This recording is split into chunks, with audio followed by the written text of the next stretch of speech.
амар хүрхэн дүү бид хоёрт бүр яс өгсөн гэж бодсон. Бүр салганаад дэш тэгээ ингээд хараад ингээд тэсгүй байгаа байхгүй юу. Өнөөдөр хэдүүлгийнх нь очиж үзэх ээлжид газар бол Түндэмүник дээр байрлах Монгол тавнд байгаа. 12 дугаар гарцаар гарах учраас яг энэ хэсгээр дагаад алхах юм бол гараад ирдэг. Одоо яг энэ харагдаж байгаа энэ хэсгээр жоохон доошоо алхах юм бол ингээд байж идэг. Тэгээд элеватэнд суугаад одоо энэ нөгөө алдарт Түндэмүнигийн алдарт музей шүү дээ. Тэгээ би энэ Uniqlo-оор орох айгуу дуртай. Тэгээ яг энэ зэгтэр би юу ч хийгээд байгаа. Сая би энэсэн штэ яг тэгж хахад би өөрийгөө юу хийгээд байгаа юм болоо гэж энэсэн за. За энэ хэсэг бол гараад ирэхээр ингээд харагдаж байгаа байхгүй юу? Монгол тавны байдаг газар яг энэ хэсэг рүү орж ирэхээр айгүй гоё. Монгол бичиг байдаг.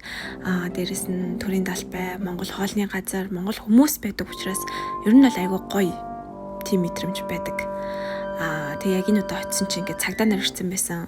Тэгээд бодвол нэг юм осол гарсан юм шиг байгаа зөрчил ч юм уу. За тэгээд би дүүтэйгээ хамт Наран гээд хоолны газар руу очиод Монгол хоолоо иднэ ёо.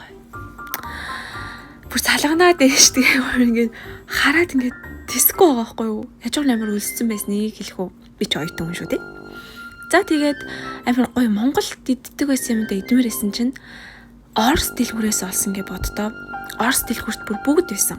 Монгол иддэг байсан намайг хичээлдээ явахдаа байн гуйдаг байсан миний цай, хям, тэг ингээ караоке бүр бүх юм Орос дэлгүүрт байсан. Тэгээ би чинь яг үнэндээ Орос баг хүүхэд юм уу гэж бодохоор. За тэгээд махны дэлгүүр орсон. Энэ амар хүрхэн дүү бид хоёрт бүр яс өгсөн гэж бодсон. Яс чанж идэх гээд гисэн чинь нэмж яс өгөөд бүр амар хөр. За тэгээ баяртай манайх.